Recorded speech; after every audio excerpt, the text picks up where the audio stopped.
हाय सर्वांना. आज मी बनवते आहे घावणे. संडे असला ना की असं स्पेशल नाश्ता असतो आमच्याकडे.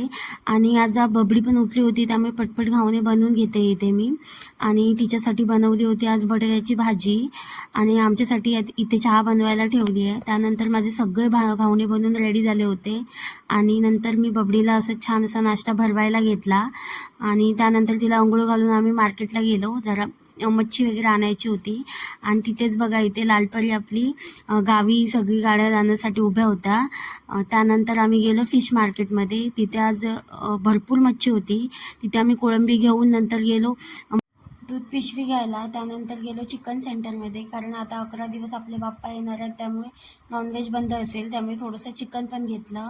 आणि त्यानंतर आलो घरी. आणि घरी मी अशी कोळंबी मसाला बनवला होता, त्यासोबत सुकं चिकन बनवलं होतं आणि सॅलड पण बनवलं. त्यानंतर बघा माझी बिर्याणी बनवून रेडी आहे. या जेवायला. आय होप हा मिनी ब्लॉग आवडला असेल तुम्हाला.